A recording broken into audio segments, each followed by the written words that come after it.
آج ہماری 3 روزہ تقاریر کی آخری کڑی ہے۔ آپ کو یاد ہوگا کہ سب سے پہلے خطاب میں ہم نے قرآن کا فلسفہ شہادت سمجھا۔ قرآن مجید میں یہ اصطلاح کس معنی میں آئی ہے، اور اس کے ساتھ ہی امت مسلمہ کا فرض منصبی وَكَذَلِكَ جَعَلْنَاكُمْ أُمَّةً وَسَطًا لِتَكُونُوا شُهَدَاءَ عَلَى النَّاسِ وَيَكُونَ الرَّسُولُ عَلَيْكُمْ شَهِيدًا۔ تو اللہ کے دین کو بالفعل قائم کرنے کے لیے، تاکہ نوع انسانی پر ایک ابدی حجت قائم ہو جائے کہ اللہ کا دین قابل عمل ہے، اسے قائم کیا جا سکتا ہے، اور یہ بہترین سماجی نظام ہے۔ پولیٹیکو سوشو اکنامک سسٹم اس سے بہتر آج تک چشم فلک نے نہیں دیکھا۔ یہ حجت قائم کرنے کے لیے جن حضرات نے اپنی جانوں کا نذرانہ پیش کر دیا، گویا کہ وہ اللہ کے گواہ قرار پائے، ان کے لیے لفظ شہید استعمال کیا گیا۔ دوسرے لیکچر میں آپ کو یاد ہوگا کہ ہم نے یہ بات سمجھنے کی کوشش کی کہ جب اللہ کا دین جزیرہ نماء عرب میں قائم ہو گیا، اور گویا کہ ہم کہہ سکتے ہیں کہ انقلاب محمدی علی صاحب الصلاۃ والسلام کی تکمیل ہو گئی، تو جیسے کہ ہر انقلاب کے ساتھ ہوتا ہے، اس کے بعد کچھ کاؤنٹر ریولوشنری موومنٹ شروع ہو۔ چنانچہ سب سے پہلے اندرون ملک عرب جھوٹے نبی کھڑے ہو گئے، نبوت کے جھوٹے دعوے دار، اور بہت سے لوگوں نے حکومت کو زکوٰۃ ادا کرنے سے انکار کر دیا، اور یہ فتنہ اتنا بڑا تھا کہ واقعہ یہ ہے کہ اگر اسے کرش نہ کر دیا جاتا تو انقلاب محمدی علی صاحب الصلاۃ والسلام اسی وقت ناکام ہو جاتا۔ یہ حضرت ابوبکر صدیق رضی اللہ تعالیٰ عنہ کے فضائل کا سب سے درخشاں باب ہے کہ انہوں نے اپنے عزم اور ہمت اور استقلال اور اللہ پر اعتماد، اللہ پر توکل اور بھروسے کے ساتھ ان دونوں فتنوں کو آئرن ہینڈ کے ساتھ کرش کر دیا، اور سال سوا سال ہی میں ان دونوں کاؤنٹر ریولوشنری موومنٹس کو ختم کر کے اس کے بعد انہوں نے جلد ہی اس نظام کا گویا کہ انچارج حضرت عمر رضی اللہ تعالیٰ عنہ کو بنا دیا کہ جو خلیفہ ثانی ہے۔ پھر ہم نے دیکھا کہ حضرت عمر کے زمانے میں رضی اللہ تعالیٰ عنہ توسیع کا جو عمل ہے، توسیع انقلاب محمدی کا عمل بڑی تیز رفتاری کے ساتھ جاری ہوا۔ فتوحات کا سیلاب آیا، ایران پوری سلطنت تہس نہس ہو کر رہ گئی، اس کے پرچے اڑ گئے۔ سلطنت روما اپنے تمام شمالی افریقی مقبوضات سے محروم، مغربی ایشیا سے اسے بے دخل کر دیا گیا، صرف وہ یورپ کے اندر محدود ہو کر رہ گئی۔ اب ظاہر بات ہے کہ اس کے خلاف بھی تو پھر رد عمل ہونا تھا، کاؤنٹر ریولوشنری موومنٹس اٹھنی تھی۔ تو سب سے پہلے حضرت عمر رضی اللہ تعالیٰ عنہ کی خلافت اور اس کے چراغ کو بجھانے کے لیے ایران کی طرف سے رد عمل ظاہر ہوا۔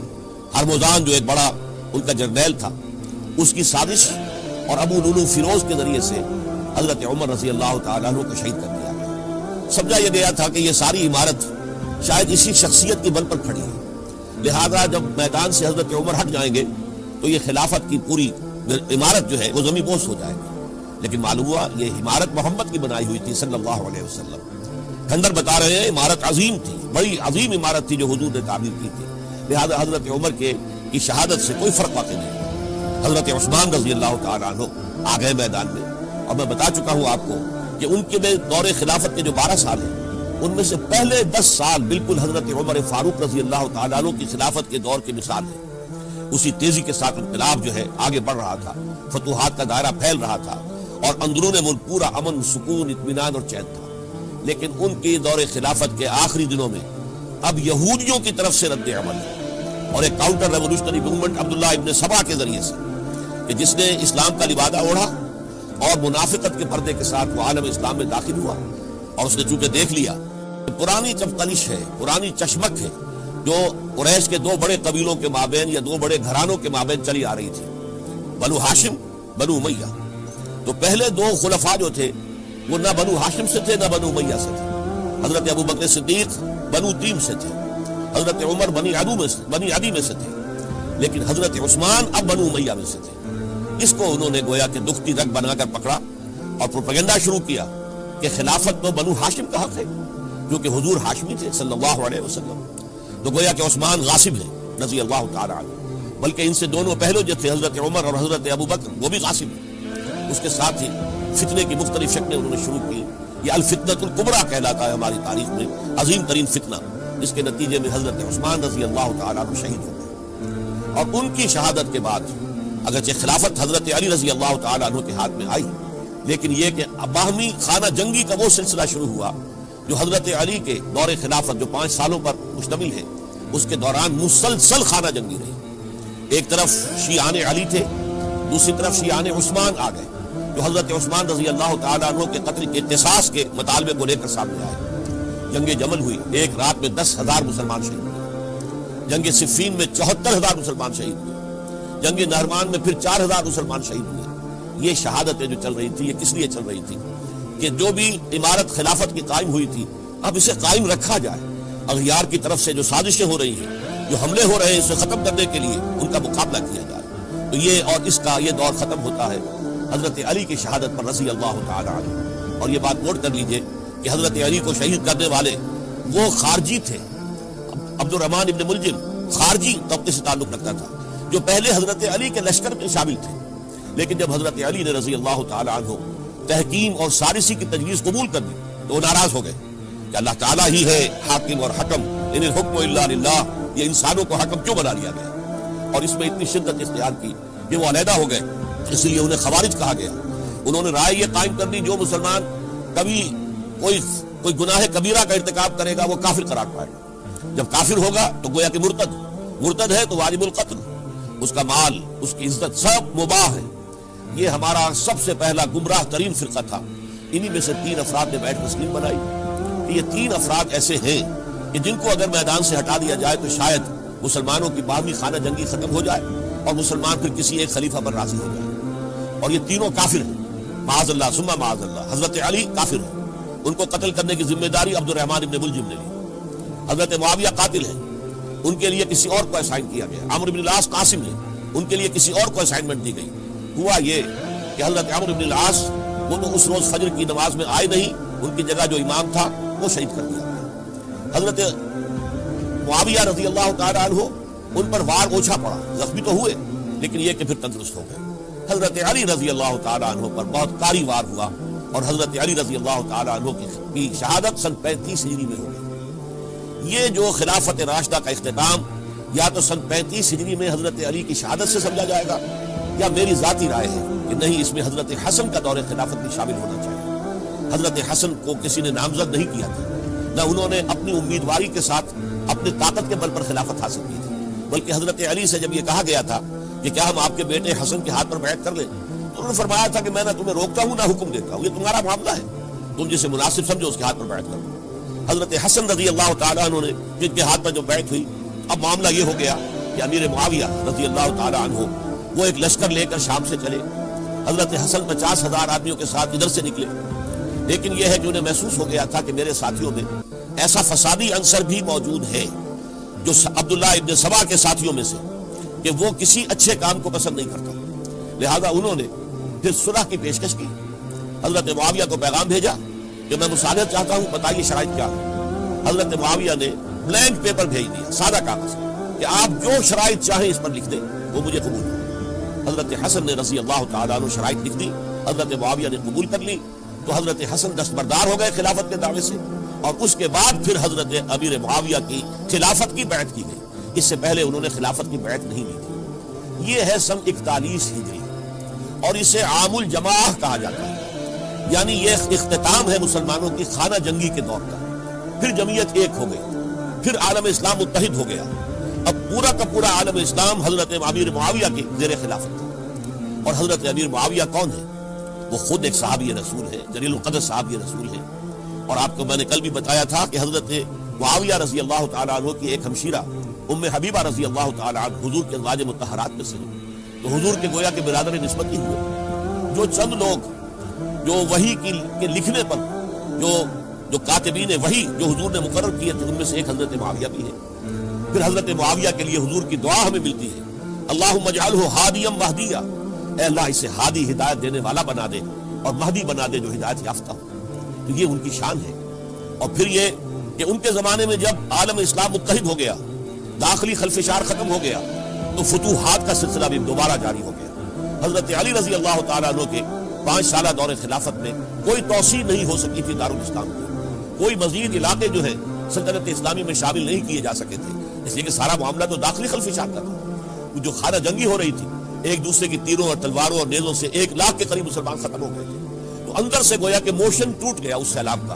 اس سیلاب پھر دوبارہ جب امت جمع ہو گئی عام الجماع کے بعد تو حضرت معاویہ رضی اللہ تعالیٰ عنہ ان کا دور خلافت اب 20 برس سے اندازہ کیجیے. یہ پورے 20 برس کوئی اندرونی خلفشات نہیں ہوا, کوئی جھگڑا نہیں ہوا, کوئی فساد نہیں ہوا, بلکہ جو فتوحات کا دائرہ تھا شروع ہو گیا. بکرار اور سندھ کے علاقے فتح ہوئے, کابل اور یہ افغانستان کا علاقہ فتح ہوا, ترکستان کے علاقوں کے اندر پیش قدمی ہوئی. ادھر یہ کہ قیصر سلطنت روما کا اس کے مرکزی شہر قسطنطنیہ پر حملہ کیا گیا, جس کے لیے کہ حضور کی حدیث موجود تھی پیشن گوئی کے طور پر, اول جیش یغزو مدینۃ القیصر مغفورون لہم. حضور نے فرمایا تھا کہ جو پہلا لشکر قیصر کے شہر پر حملہ کرے گا تو وہ سب کے سب وہ مغفرت پا جائیں گے, اللہ تعالیٰ ان کی مغفرت فرما دے گا. اگرچہ کامیابی نہیں ہوئی, لیکن اس پیشن گوئی کی وجہ سے آپ کو معلوم ہے کہ حضرت ایوب رضی اللہ تعالیٰ عنہ ان کو بھی اس پیشن گوئی کی وجہ سے, حالانکہ 90 برس سے اوپر عمر تھی, لیکن وہ بھی کہا انہوں نے کہ میں بھی اس میں جانا چاہتا ہوں. جو اس لشکر میں گئے وہی فوت ہوئے. بہرحال یہ سارے کارنامے اپنی جگہ پر, امن و امان اپنی جگہ پر. اس کے باوجود اہل سنت والجماعت حضرت معاویہ کے دور خلافت کو خلافت راشدہ میں شامل نہیں سمجھتے. اس کی وجہ کیا ہے؟ خلافت راشدہ کی شرط اولین قرآن مجید کے حکم کے مطابق امرہم شورا بینہم, مسلمانوں کے باہمی معاملات باہمی مشورے سے طے پاتے ہیں. حضرت ابوبکر صدیق رضی اللہ تعالیٰ عنہ سقیفہ بنی سعدہ کے اندر مشورے کے بعد ان کو منتخب کیا گیا اور ان کے ہاتھ پر بیعت ہوئی. حضرت عمر رضی اللہ تعالیٰ عنہ کو حضرت ابوبکر نے مسلمانوں سے مشورہ کر کے پھر نامزد کیا. حضرت عثمان کے لیے حضرت عمر رضی اللہ تعالیٰ عنہ نے اپنے جانشین کے لیے 6 افراد پر مشتمل کمیٹی بنا دی, جو بڑے سے بڑے جو اصحاب جو جن کے بارے میں کہا گیا ہے کہ جن کو دنیا ہی میں بشارت دے دی گئی تھی, جو عشرہ مبشرہ میں سے جو باقی تھے, ان کے اوپر مشتمل کمیٹی بنا دی کہ آپ لوگ طے کر لیں اور اپنے سے کسی ایک پر جمع ہو جائیں. اس اعتبار سے حضرت علی کے ہاتھ پر جو بیعت ہوئی ہے تو وہ اہل مدینہ کے دباؤ پر ہوئی ہے, ان کے مطالبے پر ہوئی ہے. حضرت علی خود جو ہے وہ خلافت کے مدعی نہیں تھے, بلکہ انکار کرتے رہے, چونکہ فتنے کا دور تھا. حضرت عثمان شہید ہوئے تھے, مسلمانوں کے دل زخمی تھے. اس حالت میں وہ سمجھتے تھے کہ اگر میں یہ خلافت جو ہے اپنے ہاتھ میں لے لوں گا تو ہو سکتا ہے کہ اس کا حق ادا نہ کر سکوں. لیکن یہ کہ جب انہوں نے دیکھا کوئی اور بھی تیار نہیں, طلحہ بھی تیار نہیں, زبیر بھی تیار نہیں, تو آخر مسلمانوں کو بغیر امارت کے چھوڑا تو نہیں جا سکتا. تو حضرت علی نے وہ قبول کر لیا. حضرت حسن کے بارے میں بتا چکا ہوں کہ ان کے بارے میں لوگوں نے کہا تو حضرت علی نے فرمایا میں نہ حکم دیتا ہوں نہ روکتا ہوں. لیکن حضرت امیر معاویہ رضی اللہ تعالیٰ عنہ صحابی بھی ہے, حضور کے قرابت دار بھی ہیں, کاتبین وحی میں سے بھی ہے. پھر ان کا دور حکومت امن, سکون, اطمینان ہر طرح سے جو ہے 20 برس تک کوئی داخلی خلفشات نہیں ہوا, کوئی فساد نہیں ہوا, کوئی باہمی جنگ و جدل نہیں ہوا, بلکہ فتوحات کا دائرہ آگے بڑھا. اس کے باوجود چونکہ انہوں نے طاقت سے خلافت حاصل کی, لہذا ان کے دور خلافت کو ہم خلافت راشدہ میں تسلیم کیا, حالانکہ وہ خود راشد ہیں. اس لیے کہ تمام صحابہ کرام کے بارے میں سورہ حجرات میں فرمایا وَلَٰكِنَّ اللَّهَ حَبَّبَ إِلَيْكُمُ الْإِيمَانَ وَزَيَّنَهُ فِي قُلُوبِكُمْ وَكَرَّهَ إِلَيْكُمُ الْكُفْرَ وَالْفُسُوقَ وَالْعِصْيَانَ أُولَٰئِكَ هُمُ الرَّاشِدُونَ. تمام صحابہ کرام کی شان یہ ہے کہ اللہ تعالیٰ نے ان کے دلوں میں ایمان کو کھبو دیا ہے, ایمان ان کے دلوں میں رچ گیا ہے, بس گیا ہے, جم گیا ہے, اور کفر سے فسق سے انہیں تبھی نفرت ہو گئی ہے. اور یہ سب کے سب راشدون ہیں, تو تمام صحابہ راشدون ہیں. اس اعتبار سے خود حضرت امیر معاویہ بھی راشدون میں شامل ہے, لیکن خلفائے راشدین میں شامل نہیں ہے. خلفائے راشدین عام طور پر جو ہم کہتے ہیں حضرت ابوبکر, حضرت عمر, حضرت عثمان, حضرت علی. میں نے اپنی ذاتی رائے, حقیر سی رائے عرض کی ہے, اس میں حضرت حسن کا دور بھی شامل ہونا چاہیے 6 مہینے کا. تب وہ 30 برس پورے ہوتے ہیں جو حدیث میں آیا ہے کہ خلافت جو ہے وہ 30 برس رہے گی, اس کے بعد ملوکیت شروع ہو جائے گی. تو ملوکیت کا پہلا قدم یہ تھا کہ حضرت معاویہ نے طاقت سے بزور خلافت حاصل کی, اس لیے ان کو خلیفہ راشد ہم نہیں کہتے.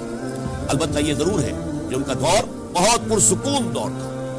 البتہ جب 10 برس گزر گئے حضرت معاویہ کے دور حکومت کو, اب میں یہاں لفظ خلافت کی بجائے دور حکومت استعمال کر رہا ہوں, جو کہ خلافت راشدہ سے ذرا اس کا فرق معلوم ہوتا.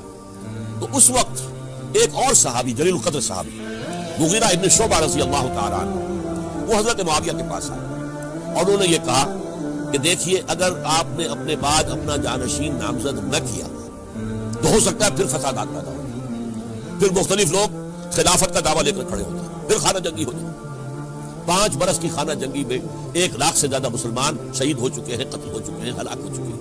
اب دوبارہ وہی دور نہ آ جائے, لہذا آپ اپنا جانشین نامزد کریں. امیر معاویہ ریلیکٹنٹ تھے، لیکن انہوں نے دلائل دیے، دلائل مضبوط تھے. انہوں نے کہا کہ اب کبار صحابہ دنیا سے رخصت ہو چکے.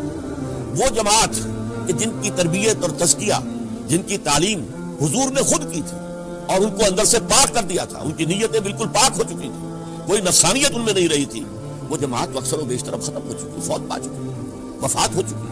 لہذا اب جو ہے اکثر و بیشتر نو مسلم ہیں جو بعد کے فتوحات کے ذریعے سے اسلام لائے ہیں.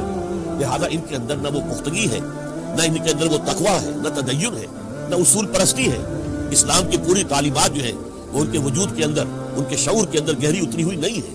لہذا اب صورتحال وہ نہیں رہ سکے گی جو حضرت ابو بکر یا حضرت عمر یا حضرت عثمان یا حضرت علی کے زمانے میں تھی. لہذا آپ نامزد کیجیے. یہ بھی بتا دوں کہ مغیرہ ابن شعبہ کون تھے رضی اللہ تعالیٰ عنہ. نمبر ایک یہ ہے کہ اصحاب شجرہ میں شامل ہیں، جن 1400 یا 1800 افراد نے حضور سے بیعت کی تھی صلح حدیبیہ سے متصل قبل، اس درخت کے نیچے بیٹھ کر جس کے بارے میں سورہ فتح میں فرمایا گیا کہ لقد رضی اللہ عن المؤمنین اذ یبایعونک تحت الشجرہ. اللہ ان تمام اہل ایمان سے راضی ہو گیا جو ہے نبی صلی اللہ علیہ وسلم آپ کے دست مبارک پر بیعت کر رہے تھے اس درخت کے نیچے. ان میں سے موجود، ان میں یہ مغیرہ ابن شعبہ ہے. پھر مغیرہ ابن شعبہ وہ ہے کہ حضرت علی اور امیر معاویہ ان کے درمیان جو خانہ جنگی ہوئی اس میں ہمیشہ حضرت علی کے ساتھ رہے، حضرت علی کے ہی وہ سپورٹر تھے، ان کے ساتھ تھے. اس پہلو سے اچھی طرح سمجھ لیجئے کہ یہ نہیں ہے کہ وہ در حقیقت کو پہلے سے وہ امیر معاویہ کے ساتھی تھے، نہیں.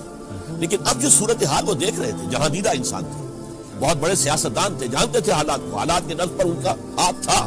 لہذا انہوں نے یہ مشورہ دیا اور پھر امیر معاویہ نے اس مشورے کو قبول کر لیا اور یزید کی ولی عہدی کا اعلان کر دیا. یہ بالکل مڈل ہے حضرت امیر معاویہ کے دور خلافت کا درمیان. یہ 10 سال جب ہو گئے تھے حضرت امیر معاویہ کی خلافت کو یا حکومت کو، تب یہ معاملہ پیش آیا اور یزید کے ہاتھ پر یہ بیعت ولی عہدی تمام جو بھی مختلف گورنرز تھے ان کے ذریعے سے کہہ دیا گیا اپنے اپنے علاقے کے لوگوں سے بیعت لینا. یہ بیعت عام طور پر لوگوں نے کر لی. البتہ 5 شخصیتیں جو بہت نمایاں تھیں انہوں نے اس بیعت سے انکار کیا. ان میں کون تھے ذرا نوٹ کیجیے. حضرت ابو بکر فوت ہو چکے، ان کے بیٹے عبد الرحمن ابن ابی بکر. حضرت عمر فوت ہو چکے، ان کے بیٹے عبداللہ ابن عمر. حضرت زبیر فوت ہو چکے، ان کے بیٹے عبداللہ ابن زبیر. حضرت عباس فوت ہو چکے، ان کے بیٹے عبداللہ ابن عباس. حضرت علی شہید ہو چکے، ان کے بیٹے حسین ابن علی رضی اللہ تعالی عنہ اجمعین. یہ 5 جو امت کے بہت بڑے 5 افراد کے گویا کے وہ چشم و چراغ تھے ان گھرانوں کے، انہوں نے انکار کیا. اور ان میں خاص طور پر عبد الرحمن ابن ابی بکر نے یہ جملہ کہا کہ تم چاہتے ہو کہ قیصر و کسریٰ کی سنت پر عمل کرو کہ باپ کے بعد بیٹا حاکم بن جائے. یعنی ایک قدم تو خلافت کا نظام پہلے ہی نیچے اتر چکا. مشاورت سے تو حضرت امیر معاویہ کا بھی جو نسب ہوا ہے وہ مشاورت سے نہیں ہوا. ایک درجے میں وہ جو اللہ تعالیٰ کے رسول نے عمارت بنائی تھی شاندار، اس خلافت کا جو سیاسی نظام تھا اس میں ایک تو کڑی آ چکی زوال کی کہ ایک شخص نے طاقت کے ذریعے سے خلافت حاصل کی. اب اس کی اگلی کڑی لانا چاہتے ہیں کہ قیصر و کسریٰ کے طریقے سے خاندان کے اندر، ایک قبیلے کے اندر یہ خلافت جو ہے یا حکومت جو ہے نسل بعد نسل، باپ کے بعد بیٹا اور بیٹے کے بعد پوتا، اس کو ہم کبھی گوارا نہیں کریں. حضرت امیر معاویہ بہت دانشمند انسان تھے. انہوں نے ان 5 حضرات پر کوئی تشدد نہیں کیا، کوئی جبر نہیں کیا، بلکہ رہنے دیا. ٹھیک ہے یہ بیعت نہیں کر رہے، ابھی تو بیعت ولی عہدی ہے، کوئی حرج نہیں. لہذا کوئی جھگڑا، کوئی اس وجہ سے کوئی فساد، اس بنا پر کوئی جنگ نہیں ہوئی. 10 سال گزر گئے، یعنی 10 سال تک یزید ولی عہد رہا ہے. 10 سال تک. اور اس سوائے ان 5 بڑی شخصیتوں کے جو پوری امت تھی، عوام الناس تھے، ان سب نے اسے قبول کیا. یہ صورتحال اب جب پیدا ہوئی جب حضرت امیر معاویہ کا انتقال ہوا، یہ سن 60 ہجری ہے. اب سوال پیدا ہوا کہ وہ ولی عہدی کی بیعت اب بیعت خلافت میں منتقل ہو جائے گی. لہٰذا پھر یہ ہوا کہ سب لوگوں سے، سب گورنروں کو لکھ دیا گیا تمام صوبوں کے اندر کہ اپنے اپنے لوگوں سے بیعت لے لو. ظاہر بات ہے کہ وہاں کوئی ریفرنڈم نہیں ہوتا تھا، کوئی ووٹ نہیں ہوتے تھے کہ اس کی پرچیاں ڈالی جا رہی ہوں، ایک ایک شخص سے رائے لینا نہیں ہوتی تھی. بلکہ اس وقت کی جمہوریت یہ تھی اور شورائیت یہ تھی کہ ڈفرنٹ کلینز ہیں، ڈفرنٹ فیملیز ہیں، ڈفرنٹ ٹرائبز ہیں، ان کے سردار، ان کے بڑے لوگ، ان کے اہم لوگ بیعت کر لیں تو گویا کہ سب کی بیعت ہو گئی. وہ ایک قبائلی نظام تھا اور اس میں یہ نہیں تھا نظام کے ووٹ بنے ہوئے ہوں اور اس کی پرچیاں ڈالی جا رہی ہوں. تو تمام عالم اسلام نے گویا کہ بیعت قبول کر لی اب یزید کی بحیثیت خلیفہ. اب وہ جو 5 آدمی تھے ان میں سے ایک فوت ہو چکے تھے، حضرت عبد الرحمن ابن ابی بکر رضی اللہ تعالیٰ عنہما، دونوں فوت ہو گئے، لیکن باقی 4 رہ گئے. ان 4 کو نوٹ کیجئے. یہ بڑا سینسٹیو ایشو ہے جس پر میں اب گفتگو کر رہا ہوں. ان چاروں میں کون ہے؟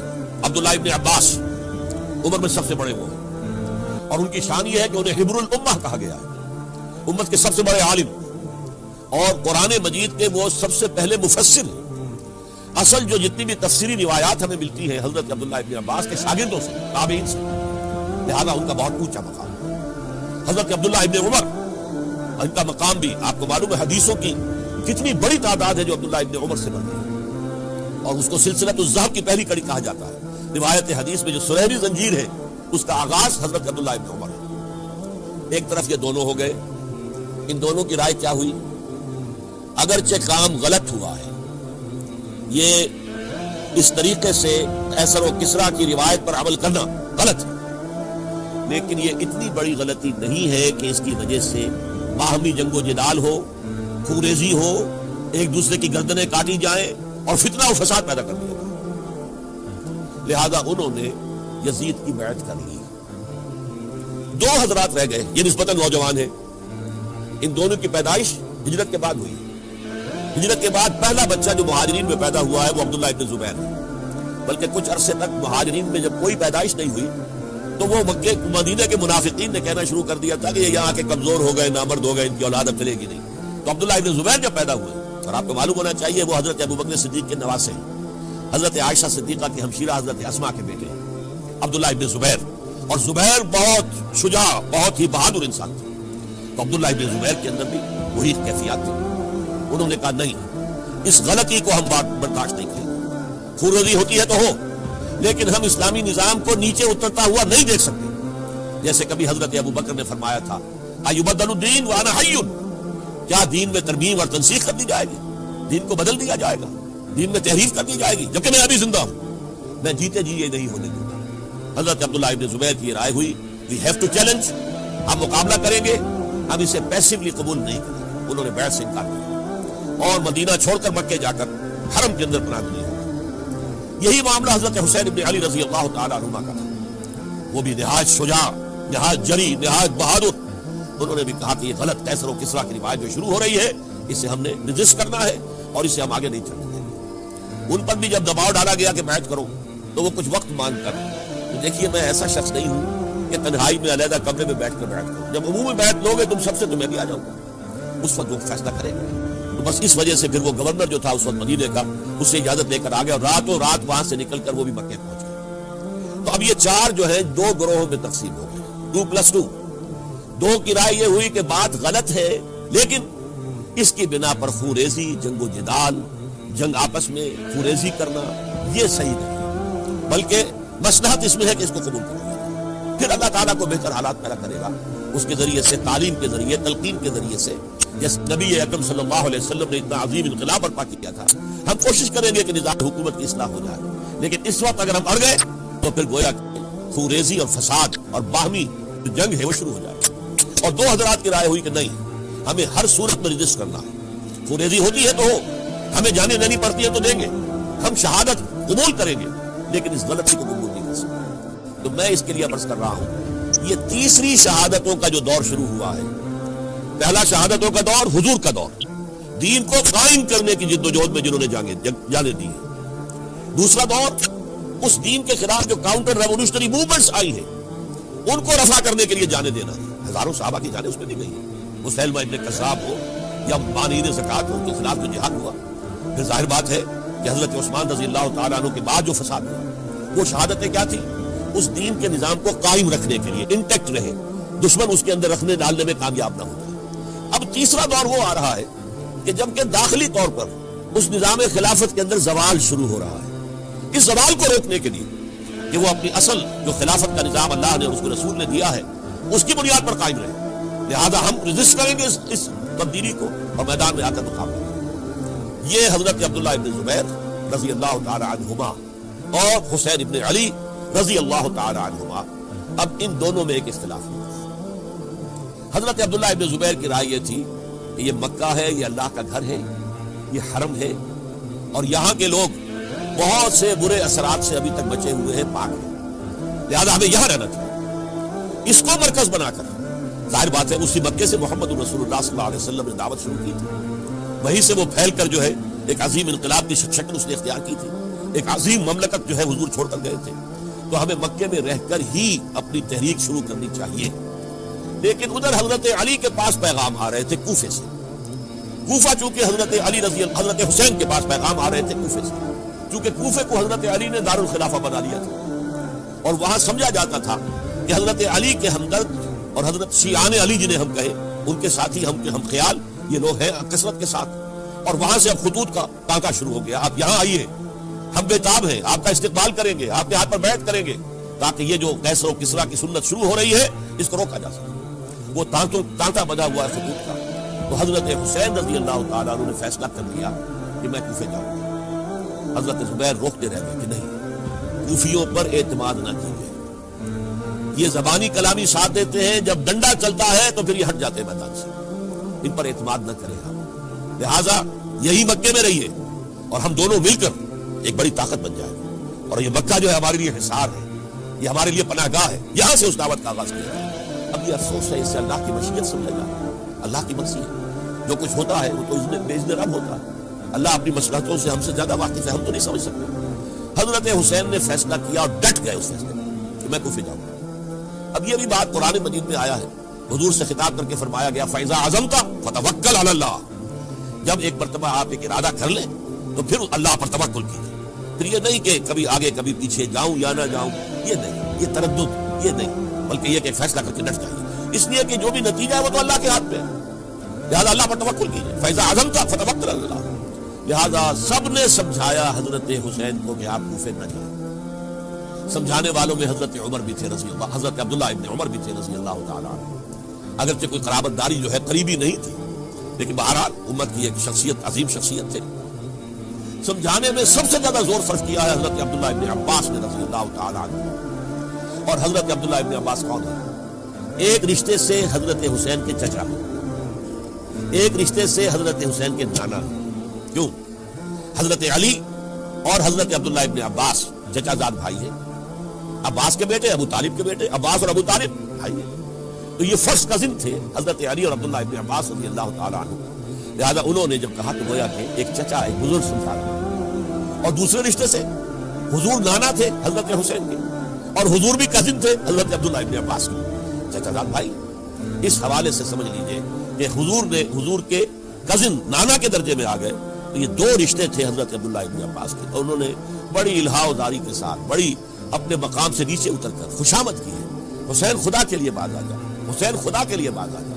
حسین اگر جانا ہی ہے تو اپنے بال بچوں کو لے کر نہ جائے. جس طریقے سے تمہارے باپ حضرت علی رضی اللہ تعالیٰ عنہ کو کوفہ کے اندر ذبح کر دیا گیا، کہیں ایسا نہ ہو کہ تمہیں بھی تمہارے بال بچوں کے سامنے ذبح کر دیا جائے. باز آ جاؤ. لیکن حضرت حسین اب اللہ کی طرف سے ان کے دل میں ایک ارادہ پختہ ہو چکا تھا، اور انہوں نے حضرت مسلم بن عقیل کو بھیجا تھا کہ جاؤ میری طرف سے کوفے والوں سے بیعت لے اور پھر مجھے اطلاع دو. وہ گئے، وہاں 12,000 افراد نے بیعت کر لی. اب ان کا خط آ گیا کہ یہاں تو فضا بالکل ہموار ہے، اتنے لوگوں نے بیعت کی ہے، باقی بھی جیسے ہی آپ سامنے آ جائیں گے سب بیعت کر لیں گے. لہٰذا یہاں پر کوئی ریزسٹنس کے لیے گویا کہ ہمارے پاس طاقت اس کوفے کے اندر بہت مضبوط طاقت ہوگی کہ ہم یزید کی حکومت کے خلاف ریزسٹ کر سکیں. اس کے بعد ہوا کیا؟ یزید نے عبید اللہ ابن زیاد کو گورنر بنا کر بھیج دیا. یہ شخص تھا بہت ڈنڈا چلانے والا. اس نے سختیاں شروع کی تو بہت سے لوگ اس بیعت سے قائم ہو گئے. لیکن مسلم بن عقیل وہ میدان میں آئے اور ان کے ساتھ ہزاروں آدمی آ گئے جنہوں نے بیعت کی تھی، ابھی تک بیعت پر قائم تھے، اور انہوں نے گورنر کے گھر کا گھیراؤ کیا. گورنر کے ساتھ 30-40 آدمی تھے. وہ چھتوں پر چڑھ گئے، وہاں سے پتھراؤ کیا، اور وہاں سے جو 30-40 آدمی کوفے کے تھے ان سے کہا تم اپنے اپنے لوگوں کو کہو کہ چلے جائیں واپس یہاں سے. انہوں نے اوپر سے کہنا شروع کیا، ڈرایا، بہت خوفناک نتیجہ نکلے گا، اب عبید اللہ ابن زیاد تم سب کو ہلاک کر دے گا. ایک ایک کر کے بھیڑ چھٹتی چلی گئی اور صرف چند افراد رہے، اور اس کے نتیجے میں حضرت مسلم بن عقیل شہید کر دیا. بلکہ ایک شخص حامی نے انہیں پناہ دی تھی کوفے میں، ان کو بھی قتل کر دیا گیا، شہید کر دیا. اس پر یہ ہے کہ انہوں نے ایک شخص کے ذریعے سے پیغام دیا قتل کیے جانے سے پہلے کہ دیکھو میرا تو وقت آگے آیا، میں تو قتل ہو جاؤں گا، شہید کر دیا جاؤں گا، تو میرا پیغام حسین تک پہنچا دو رضی اللہ تعالیٰ کہ یہاں یہ بغاوت ہو گئی. لوگوں نے، کوفیوں نے، الکوفی لا یوفی، کوفی جو ہے وہ پورا نہیں کرتا اپنے عہد کو اور وفا کو. اس کا ایک ثبوت ہمیں مل گیا ہے. یہ سب کے سب منحرف ہو گئے بیعت سے. آپ جہاں تک آ گئے وہاں سے واپس چلے جائیں. جب حضرت حسین کے پاس یہ پیغام پہنچا اور انہوں نے ارادہ کیا کہ ٹھیک ہے یہ تو حالات بدل گئے، لہٰذا واپس چلنا چاہیے، شاید عبداللہ ابن زبیر کی رائے ہی صحیح ہے، ہمیں مکے ہی میں بیٹھ کر کام کرنا چاہیے۔ لیکن اب جو ہے عرب کا ایک خاص مزاج ہے، حضرت مسلم بن عقیل کے بیٹے آڑے آ گئے، اب ہم اپنے باپ کے خون کا قصاص لیے بغیر نہیں جائیں گے۔ اور حضرت حسین رضی اللہ تعالیٰ عنہ بامروت انسان، شریف النفس انسان، کیسے ممکن تھا غیرت مند غیور انسان وہ کیسے ان کی بات کرتا؟ لہذا اچھا چلو چلتے ہیں کوفے کی طرف، آگے بڑھتے چلے گئے، کربلا میں پہنچ گئے، جو کچھ وہاں ہوا پھر آپ کو معلوم ہے۔ اس میں یہ بات ہے پہلے 1000 کا لشکر بھیجا تھا عبید اللہ ابن زیاد، اس پر حضرت حسین رضی اللہ تعالیٰ عنہ نے جو باتیں کہی وہ کچھ اثر انداز ہو گئے۔ ان کا افسر جو تھا حر بن یزید تمیمی، وہ بعد میں حضرت حسین کا حامی ہو گیا اور حضرت حسین کے ساتھ ہی اس کو بھی شہادت نصیب ہوئی۔ پھر دوسرے کو بھیجا عمرو بن سعد، عمرو بن سعد بھی ایک بڑی عظیم شخصیت کے کا بیٹا تھا، حضرت سعد ابن ابی وقاص جو فاتح ایران تھے اور جن کو غزوہ احد کے موقع پر حضور نے فرمایا تھا کہ اے سعد تیر چلاؤ میرے ماں باپ تم پر قربان ہیں، جبکہ احد میں گھیراؤ کر لیا تھا حضور کا اور کفار قتل کرنے کے لیے ہجوم کر رہے تھے اور کچھ حضرات تیر چلا چلا کے انہیں پھینک رہے تھے، دور جو ہے ہٹا رہے تھے، ان میں سے حضرت سعد ابن ابی وقاص بھی تھے۔ پھر وہ فاتح ایران تھے، اسی لیے گورنر بن گئے تھے ایران کے۔ سعد جو ہے ان کا بیٹے یہ عمرو جو ہے یہ اب ایک بڑے صوبے کا گورنر بھی تھا، اس وقت 4000 آدمی دے کر بھیجا، وہ بھی نرمی کرتا رہا، اس نے کوئی تشدد نہیں کیا، اس کے اندر بہرحال اپنے عظیم باپ کے خون کا کچھ اثر تھا۔ لیکن یہ کہ پھر ابن زیاد کو اطلاع مل گئی کہ عمرو ابن سعد جو ہے وہ تو لے تو لال کر رہا، حملہ نہیں کر رہا، قتل نہیں کر رہا، بلکہ یہ کہ وہ تو اس راستہ بھی دینے کے لیے تیار ہے کہ نہ مدینے کی طرف جائیے اور نہ آپ مکے کی طرف جائیے، نہ کوفے کی طرف جائیے، بلکہ آپ چاہے تو دمشق چلے جائیں، یزید سے اپنا معاملہ کریں۔ اس پر ابن زیاد نے پھر وہاں سے خط لکھا، میں نے تمہیں اس کام کے لیے بھیجا تھا، میں نے تمہیں حکم دیا تھا حسین سے میری بیعت لو، یعنی میری بیعت کے ذریعے یزید کی بیعت لو اور اسے پکڑ کر لا کر میرے سامنے پیش کرو۔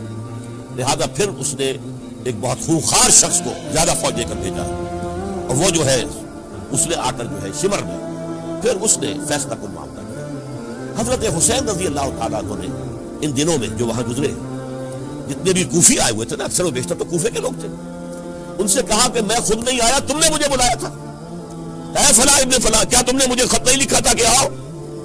اے فلاں ابن فلاں کیا تم نے مجھے پیغام نہیں بھیجا تھا کہ یہاں تشریف لائیے؟ اور دیکھو میرے پاس تمہارے خطوط موجود، وہ ایک تھیلا جس میں کہ خطوط تھے وہ ملا کے میدان میں۔ یہ حضرت حسین رضی اللہ تعالیٰ عنہ کی شرافت اور اپنی صاف دلی، کوئی اس کے اندر عیاری نہیں تھی ان کے اندر، معاذ اللہ ثم معاذ اللہ، لیکن یہ کہ اس کا نتیجہ اچھا نہیں نکلا۔ نتیجہ کیا نکلا؟ اب انہیں پتا چل گیا کوفیوں کو اگر اب حسین زندہ دمشق پہنچ گئے یزید کے پاس تو یہ ہم سب کا بھالا پھوڑ دیں گے، ہماری شامت آ جائے گی، لہذا اب تو کسی صورت انہیں زندہ نہیں۔ یہ بڑا اہم واقعہ نوٹ کرنے کا، اس لیے کہ حضرت حسین نے ایک ایک کا نام لے کر اے فلاں ابن فلاں، اے فلاں ابن فلاں، اے فلاں ابن فلاں، کیا تم نے خط نہیں لکھا تھا؟ کیا تمہارا پیغام نہیں تھا؟ اب انہوں نے دیکھا کہ یہ بہانہ اگر یزید کے ہاں جا کر پھوڑ دیا گیا تو پھر ہماری خیر نہیں ہوگی۔ یہی وجہ ہے حضرت حسین کو شہید کرنے کے بعد، یہ نوٹ کر لیجئے، 72 آدمی تھے کل، جس کو کہلے لشکر حضرت حسین کا رضی اللہ تعالیٰ، ان میں سے 20 خاندان بنی ہاشم کے چشم و چراغ تھے، بڑی بہادری سے لڑے، بڑی بہادری سے لڑے، ایک ایک نے لڑ کر جانا، بہت سو کو 12 یقاتلون فی سبیل اللہ فیقتلون و یقتلون، قتل کر بھی رہے تھے، قتل ہو بھی رہے تھے، ایک ایک کر کے قتل ہو رہے تھے، شہید ہو رہے تھے۔ 20 جو ہے خاندان بنی ہاشم میں سے شہید ہوئے۔ حضرت حسین رضی اللہ تعالیٰ عنہ کا ایک بہت ہی انفنٹ چھوٹا بچہ وہ بھی شہید، باقی سب مرد، تمام مرد سوائے ایک حضرت حسین کے بیٹے حضرت علی بن حسین زین العابدین کہلائے بعد میں، وہ بیمار تھے، وہ جنگ میں حصہ نہیں لے سکتے تھے، وہ بچ گئے صرف۔ اچھا حضرت حسین شہید ہو گئے، یہ ہے 10 محرم الحرام سن 61 ہجری۔ کیا مطلب ہے؟ حضور کے انتقال کے ٹھیک 50 برس بعد، سن 11 ہجری میں حضور کا انتقال اور سن 61 ہجری میں حضور کے نواسے اور جن کے بارے میں حضور نے فرمایا سیدہ شباب اہل الجنہ، حضرت حسین شہید ہو گئے۔ اور اس کے بعد اس لشکر نے خیموں کو آگ لگا دی۔ یہاں نکتہ سمجھ لیجیے، آگ کیوں لگائی؟ انہیں معلوم تھا ہمارے خلاف ڈاکومنٹری پروف موجود ہے وہاں پر، وہ ہمارے خطوط کے تھیلے وہاں موجود ہیں، اگر وہ باقی رہ گئے تو ہماری شامت آ جائے گی، ہمیں کون بچائے؟ ورنہ ظاہر بات ہے کہ اگر وہ دشمنی کے انداز میں بات ہوتی تو خواتین کی بھی بے حرمتی کی گئی ہوتی، لیکن نہیں، کسی نے، ظاہر بات ہے کہ خان وعدہ نبوت کہ کسی خاتون کی بے حرمتی نہیں، قطعاً نہیں کی، قطعاً نہیں کی، قطعاً نہیں کی، لیکن خیمے جلانا ان کی ضرورت تھی تاکہ وہ ریکارڈ جو ہے ان کا وہ تلف ہو جائے، سارے خطوط جو ہے وہ جل جائیں تاکہ ان کے خلاف ثبوت باقی نہ رہے۔ یہ عظیم سانحہ کربلا ہے۔ اب چونکہ یہ ہماری تاریخ کے ان واقعات میں سے ہے جس پر بہت کچھ اختلافات ہیں، مختلف گروہوں کی تعبیرات بہت مختلف ہیں۔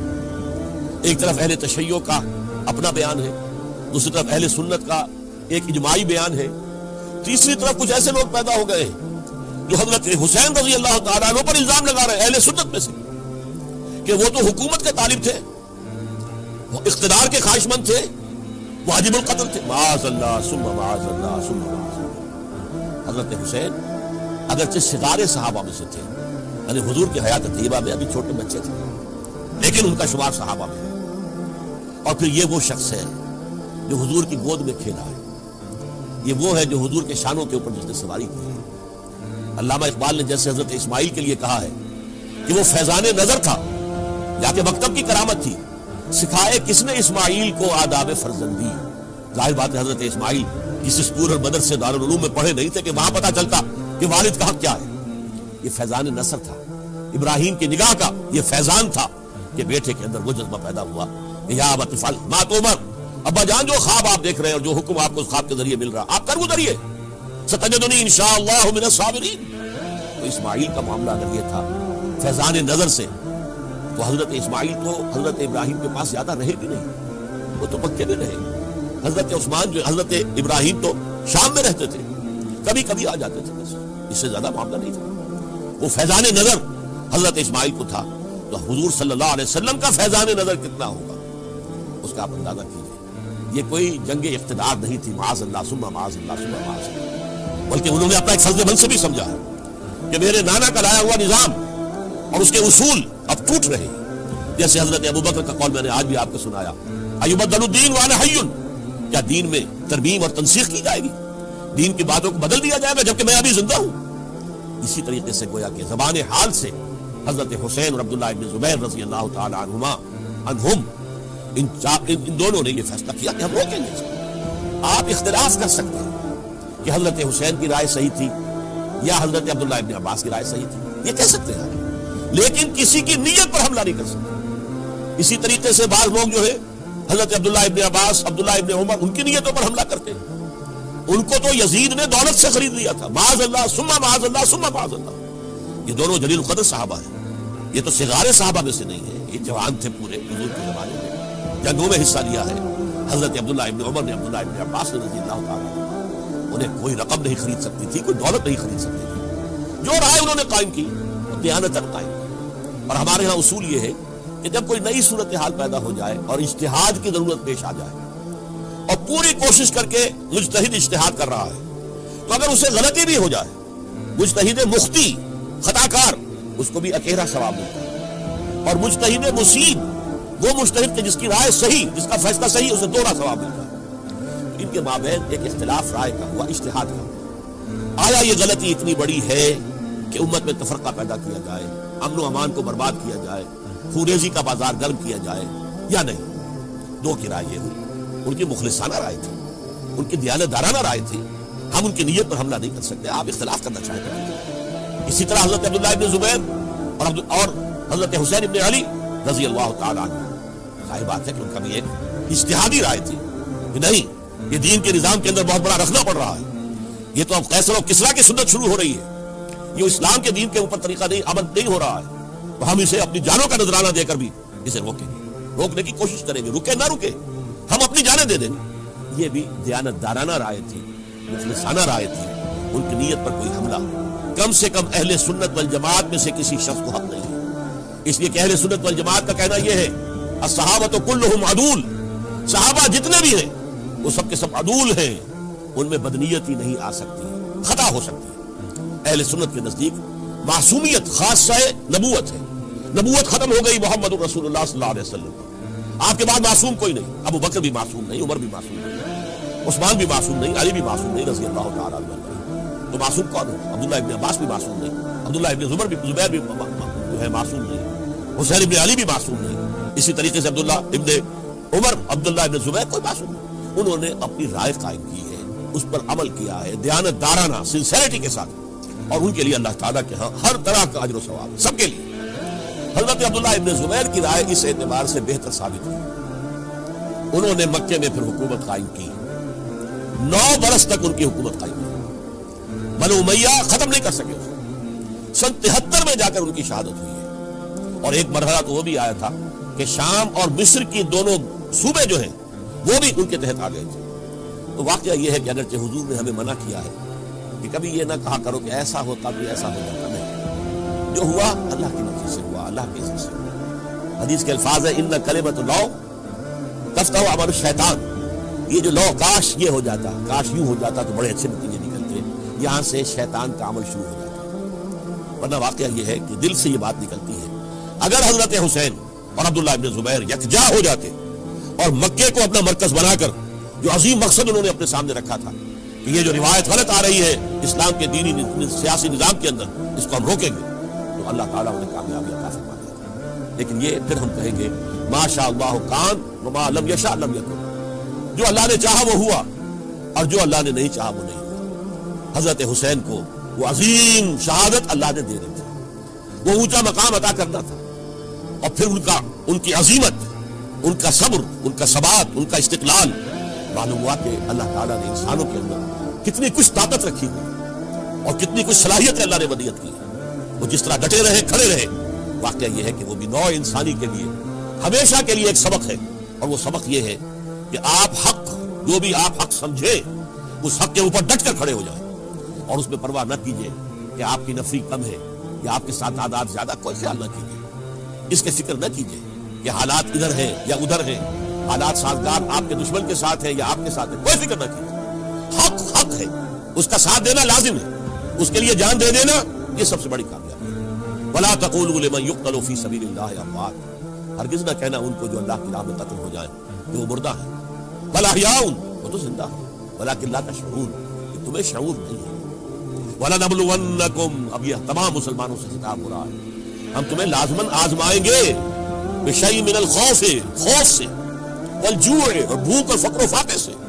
حضرت حسین اور ان کے ساتھیوں کو پیاس کے ذریعے سے آزمایا گیا، حالانکہ دریا دور نہیں ہے لیکن پانی بند کر دیا گیا، کیسی کیسی شدت اور کیسے کیسے سخت حالات کا سامنا کیا، لیکن جھکے نہیں، گردن نہیں جھکی، ڈٹے رہے اپنے موقف کے اوپر۔ وَلَنَبْلُوَنَّكُمْ بِشَيْءٍ مِنَ الْخَوْفِ وَالْجُوعِ وَنَقْصٍ مِنَ الْأَمْوَالِ وَالْأَنفُسِ وَالثَّمَرَاتِ، اور ہم تمہیں جانی اور مالی نقصانات کے ذریعے سے آزمائیں گے۔